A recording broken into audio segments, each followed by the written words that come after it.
They asked me today to talk about our latest progress in finding novel therapeutics for obesity specifically, but then also, of course, for type 2 diabetes. And I have to admit that in our particular field, we sort of have failed over the last 20 years to deliver the decisive transformative medicinal therapeutics that we need to treat morbid obesity and prevent type 2 diabetes.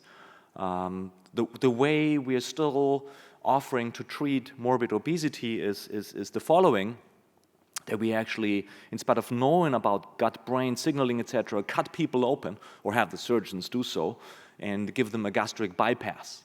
Now, many of you will know that these gastric bypass surgeries not only have that decisive impact on body weight, on body fat, but also that they influence signals between the gut and the brain that lead to metabolic benefits, where patients can get rid of their insulin many times long before they even have lost fat mass. So the question that we're trying to answer in the lab, and many folks around the world trying to do the same, is there a way to understand the molecular underpinnings of gastric bypass surgery well enough to put it back together as a medicinal treatment, as an injection or as a pill? And this is something we have been working on for a while now, and I'm going to share some data on this. Kirk was a postdoc on the lab in Cincinnati, and he spent several years of his life to establish some of these rodent models together with Randy Seeley and others. And he not only looked at gastric bypass, but gastric banding. And the idea here was, what if we dial the invasiveness of these interventions back a little bit, less risky and reversible, and add on to the surgery a medicinal treatment, some sort of drug, and see if we can close the gap to bariatric surgery, but be less invasive. And that's what he did. The band in obese rats looks very similar than in humans. This is an inflatable band. But it's not as effective in losing body weight as the gastric bypass that you can see here. That is way more effective, of course. The question is, can we close that gap? And what would we use in terms of a drug to close the gap? Well, he looked at some of the hormones that are changing when there is actually a gastric bypass successfully implemented. And part of those hormones that are changing is GLP-1. And there are a lot of data that seem to suggest maybe GLP-1 plays a mediatory role. And therefore he thought, well, there is GLP-1 based drugs on the market. Why don't we take one of that and give it to rats that have a band and see if that combination gets us closer to where we are with gastric bypass. He did that, and with a lot of GLP-1, this is a high dose, he can actually close that gap. Interestingly, he tried it with several other obesity drugs that by themselves give you 5–10% weight loss, and they didn't add on, like cannabinoid receptor antagonists. So it doesn't matter what you choose. It has to be apparently something that is having to do with gut hormones and with bariatric surgery, and then you can get there. So we thought, well, point taken, maybe we can reinvent the whole thing as a drug. But let's get rid of that surgery incompletion. We should start with GLP-1. That seems to somehow be involved and contribute. It's a good basis. It helps with glucose metabolism. It helps with insulin secretion. It's just not enough. It is a little bit satiety-inducing. It is some weight loss-inducing, but it's not enough. So we teamed up with one of the leading peptide chemists in the world, Richard DiMarchi. I met him in the 90s when I was at Lilly, and he was the vice president there. And then he went to academia, and I went to Cincinnati. We just had 2 hours by car and started sort of a joint operation between a chemistry and a physiology lab. And over the last 10 years have been functioning as one single operation. He has brought several drugs to the patient and has just been introduced in the National Inventors Hall of Fame for these successes. So together with Richard, we sat down and said, well, ideally we want one molecule that is more potent because it can decrease food intake, it can drive burning of calories, maybe should be a peptide close to a natural hormone to prevent side effects from happening. It has to target several organs. And we want it to be sort of a master key that at the same time agonizes, activates several key receptors that are important for metabolism and for metabolic disease. There wouldn't be heterodimerization or something like this. It would just go to one, two, or several receptors. So that was the plan, and we looked at the family of GLP peptides, because GLP, we wanted to be at the basis of this, as it already has proven to be a pretty good drug, just not efficient enough. And we saw that, well, glucagon is kind of looking interesting. There's some peptide similarities in terms of the structure, but then you will say, well, glucagon, isn't that the bad guy? It drives up sugar. It doesn't help at all in prediabetes. Well, you might think so, but it has a lot of interesting effects. It drives lipolysis, it drives energy expenditure and thermogenesis, so it has a lot of the things long-term that we would want. And the idea was maybe we can override any of the diabetogenic liabilities that glucagon is offering with GLP, but we have a win-win situation regarding the other stuff, energy expenditure and satiety, etc. So that was done, and I cut that part short because it was already published. These are data in obese mice where we treated with a glucagon GLP co-agonist that either had in red 10% glucagon and in blue 100% glucagon. And you can see that we are way more potent here in decreasing body weight. This already looks like a gastric bypass. This is just a weekly injection over 1 month. It seemed to work. But what happened to sugar? Blood sugar actually went down. We had insulin normalization. We had glucose tolerance normalization. No problem because of glucagon's diabetogenic risks. We were actually then suspicious. Did we actually create like a super GLP? Is this actually having still glucagon action on board?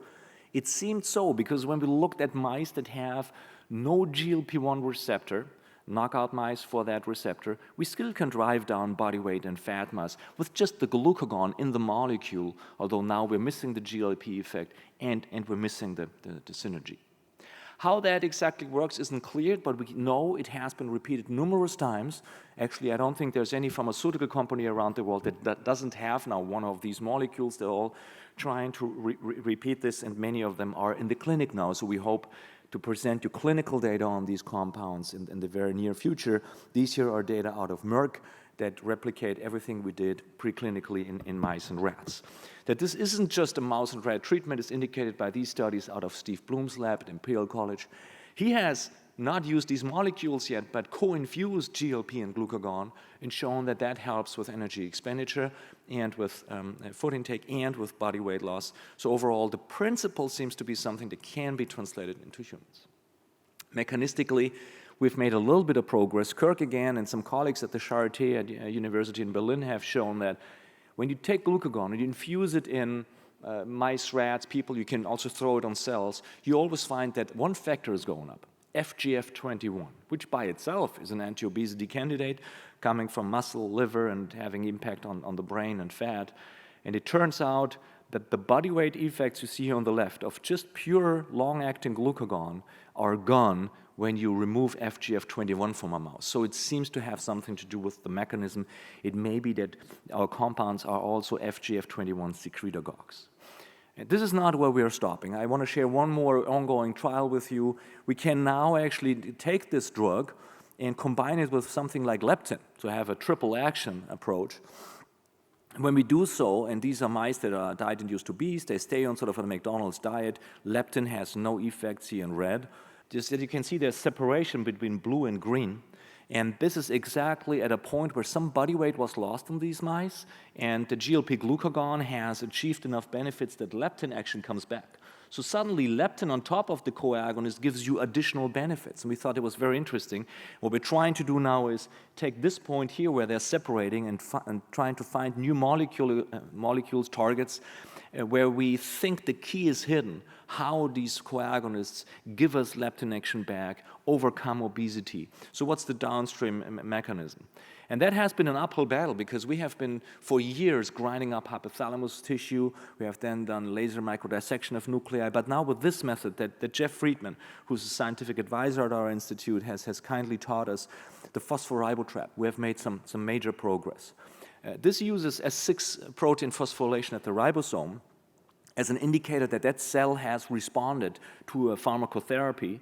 So we then can pull down only the cells from the hypothalamus that actually are involved in this action and then get ribosomal material for transcriptomics. And then with that, do some screens. You get very little material, obviously, but with 600 mice, we were able to screen this in a way that we got a lot of new targets. And I want to share one with you that we pulled out. Actually, Paul and Dirish did here. This is a histone disacetylase.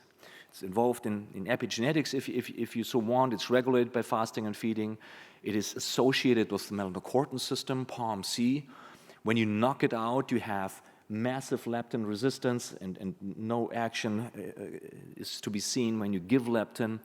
And when you knock it out, either generally or in the hypothalamus or pharmacologically block it, you can actually change body weight and food intake.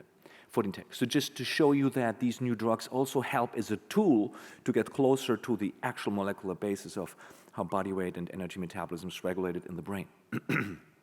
Now back to drug development. Of course, anything can happen into translation into the clinic, so we wanted to have backup compounds. We thought, well, GLP seemed to be something good. How about a second incretin? How about GIP? Another incretin doesn't work as much in the brain, works more in the periphery. We thought a twin cretin, a double incretin, might be something that may give us more glucose metabolism benefits, although not much on the body weight side. So that was developed, and Brian Finnan wrote that paper. He's a chemist who trained with Richard, who is now working with us as a pharmacologist. And you see that we can already show that there's better effects than with a monoagonist in monkeys. We have studies in humans that seem to indicate that it is better than a monoagonist. There seem to be fewer side effects here with this gastrointestinal motility test or transport test as indicated in terms of the visceral illness.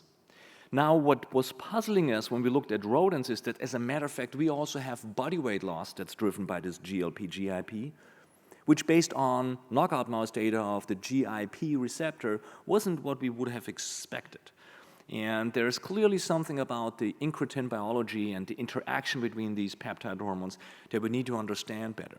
And this is where Diego, former postdoc, who now is a professor in Cincinnati and has been taken over our operation back there, he sees that, as a matter of fact, when you take native GIP, the body weight effects aren't that great. But if you make it long-acting and you protect it from protease action, there's significant body weight loss action, not as much as with GLP, but there's something there. Now, when he did an experiment where he tested GIP, and he gave that to mice that had no GLP-1 receptor. So note that this is giving one incretin to a mouse that is lacking the receptor for the other incretin. You lose that phenomenon. So there's some interaction downstream between these incretins that is not well understood, that we can explore pharmacologically, and that will not be predicted by global knockout mice.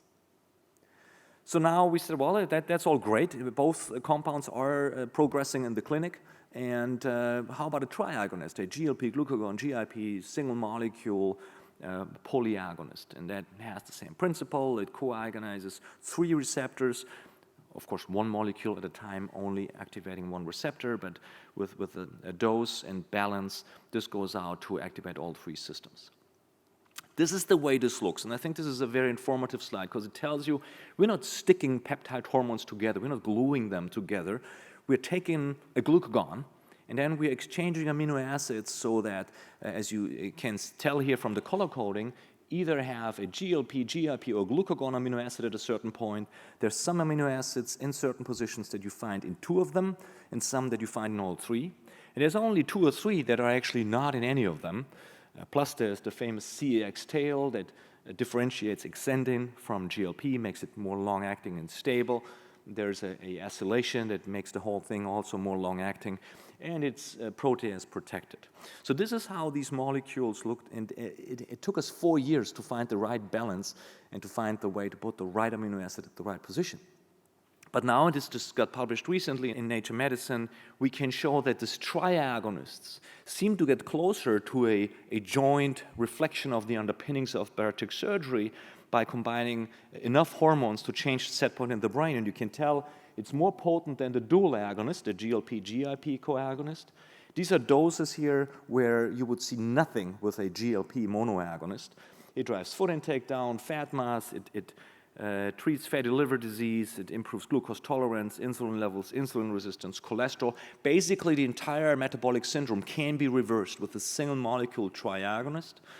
And as soon as you dial in glucagon on top of a GLP and GIP here, again, you got FGF21 on board. So it's maybe a quadruple co-agonist because it's also a FGF21 secretagogue. Now, just to remind you again that this sort of forces us to think differently about glucagon, because we thought of glucagon as something we need to antagonize.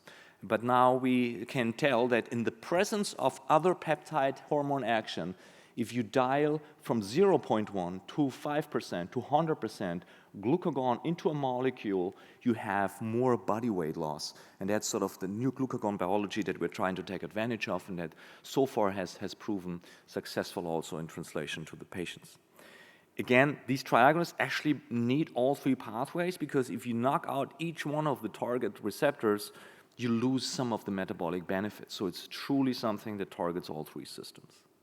Now, we wanted to share that in the last 10 minutes or so with you. We wanted to actually find out what happens if we leave the peptide concept and use also the whole portfolio of steroids and small molecules. What happens if we not only generate synergy between a peptide hormone and a steroid hormone, but also use that as a way to deliver small molecules like steroids to certain cells and keep it away from others to avoid side effects? That was the idea, and we started with estrogen, because estrogen is a great drug for metabolism and obesity. It works like leptin in the hypothalamus. It protects the pancreas from turning into a diabetic situation. But you can't just give estrogen, because there's oncogenic potential, there's impact on the reproductive system, obviously, etc. Now, what Brian again did in his grad student thesis, in his doctoral thesis with Richard, and then brought into our lab, was GLP-1 based analogs, where he made conjugates that also had a estrogen receptor ligand on them. And that was done either in a labile or a stabile version, and that's very important to differentiate between these two. The idea here is the following, that when you have one of these conjugates in circulation, they're being injected, and they find the GLP-1 receptors at a cell that has that receptor. The whole thing's internalized, and only then there's the steroid falling apart, reaching the nuclear receptor, and having also action there, and then there's the synergy between these two actions at that cell.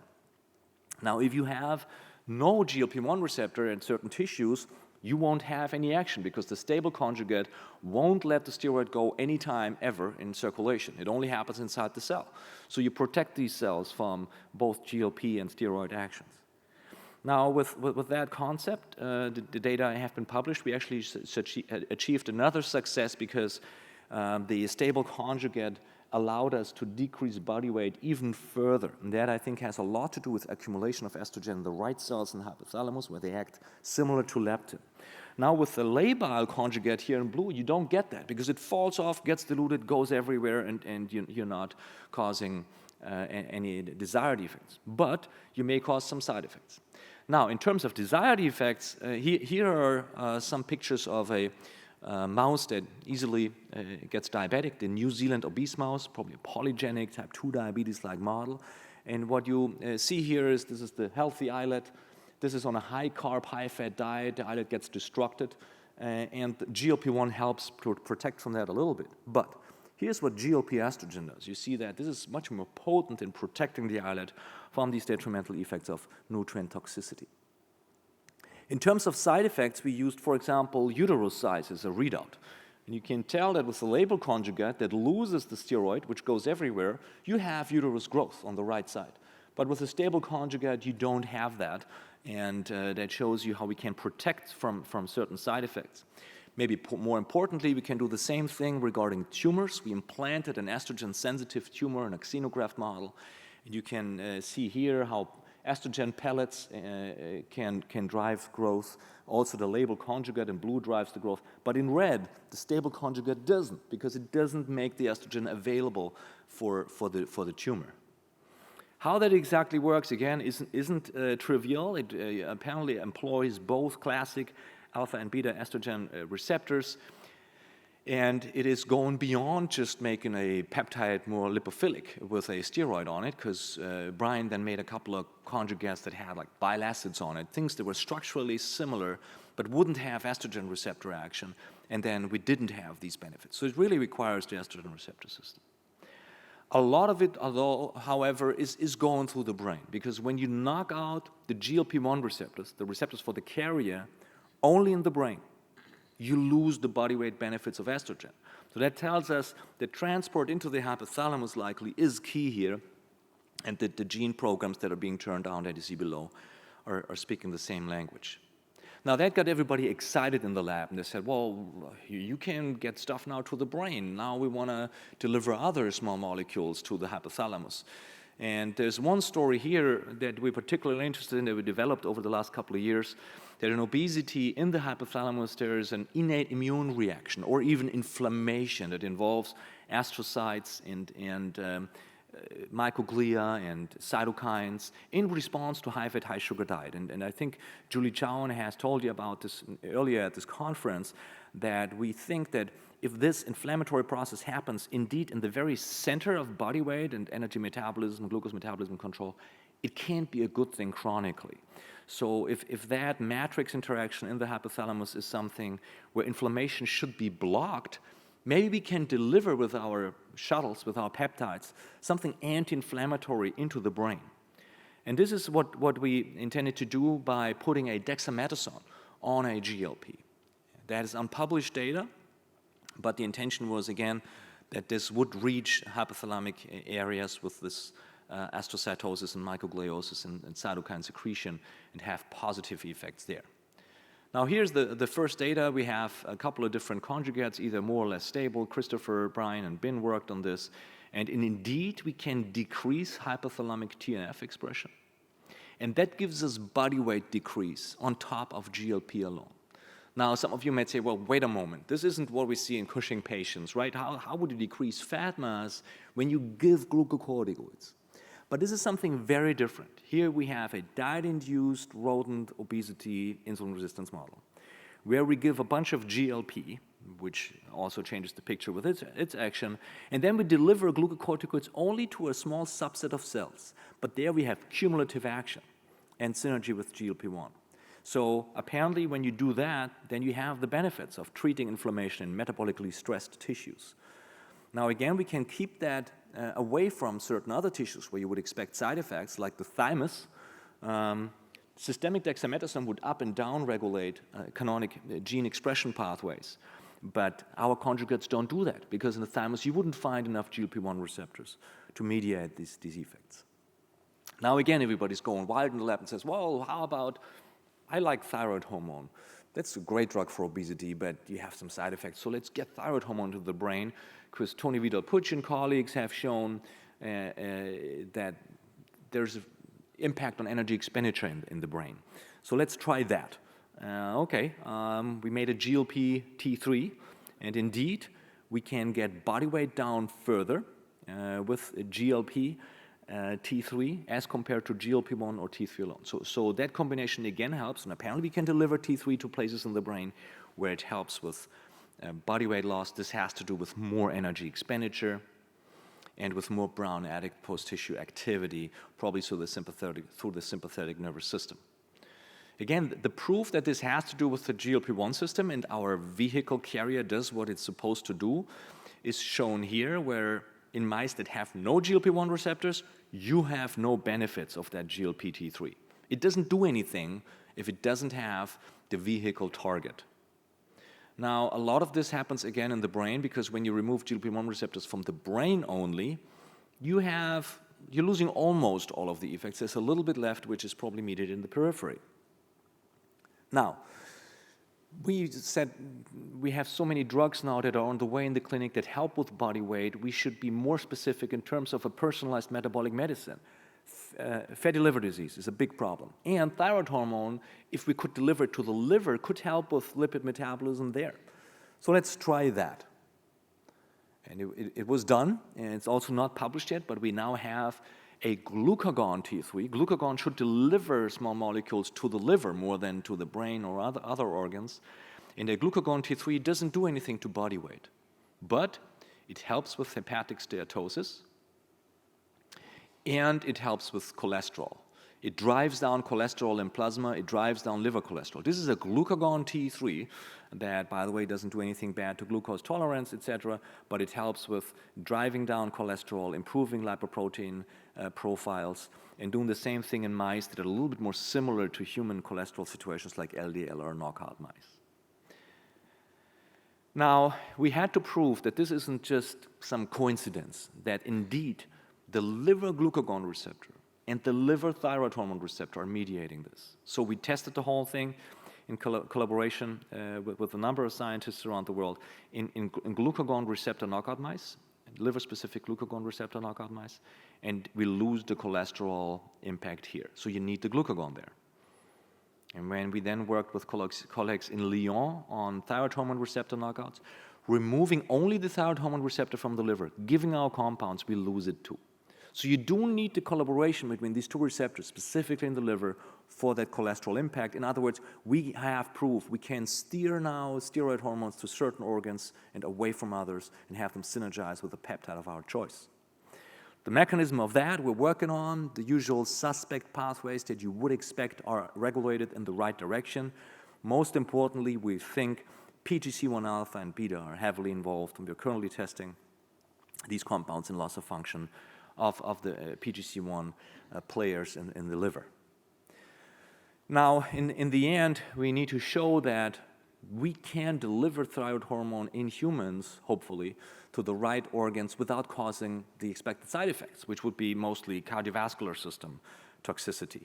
And so far, we don't see any impact on heart rate, heart hypertrophy. We just get data that also functional heart parameters, ejection fraction, heart rate, etc., are not changing with our conjugates, but they're changing with the systemic T3. And the gene pathways speak a similar language. Now, I'll stop here and want to share with you that the overall vision is that we are getting closer to offering a portfolio of novel drug candidates, where we have certain candidates that can help us with insulin secretion and glucose metabolism, others that can help us melt away the fat. Then again, others where maybe hypothalamic inflammation can be specifically prevented and treated, where fatty liver disease can be targeted, or where very full-blown metabolic syndrome can be reversed. And I think the future will be that we have to develop the right diagnostic parameters to see where do we give which of these or other compounds, where do we add some leptin, when do we switch to a maintenance therapy. But I have a feeling that in 10 years or so, the medicinal portfolio can overcome the power of the surgical intervention and offer some really nice alternatives. This is a view of our future as well. We just managed now to use synthetic small molecules, such as PPAR ligands, and put them on a GLP-1 and deliver them to certain tissues. And it seems that we also get additional benefits out of that. So maybe we can rescue some drug candidates that have failed in the past by using peptide shuttles. I obviously didn't do any of the work because I get to travel to Dublin and other nice places. This is the institute, and they're working really hard as we speak on pushing these compounds further. I have shown you mostly data today by Paul and Timo and Brian, but most importantly, we couldn't do this without the chemistry of Richard DeMarchi in his lab and collaborators like Jeff and Dan and Randy and Tamas. Couldn't do this without funding from a lot of agencies. Actually have nothing to disclose right now. We're not currently partnered with any larger pharmaceutical company, etc., or biotech company. And most of the funding comes from the German National Diabetes Center, the Helmholtz Diabetes Center. I'd like to advertise, especially to the young colleagues that just got their fellowships, that should ever unexpectedly one of your papers be rejected at Nature or Science, there's a new journal called Molecular Metabolism that we founded 2 years ago. We don't have an impact factor yet, but we have a really cool slogan. There's another meeting that focuses on exactly what I told you about, the Keystone meeting next year, that if you're interested in this, you should consider attending. And there's a meeting every year in Munich, my hometown, where we now have built a German Diabetes Center. And the next one is really exciting again. We have Ron Evans and Bruce Spiegelman and Jeff Friedman, Ron Kahn, and everybody there. And it happens coincidentally that at the same time there is Oktoberfest. Thank you very much for your attention.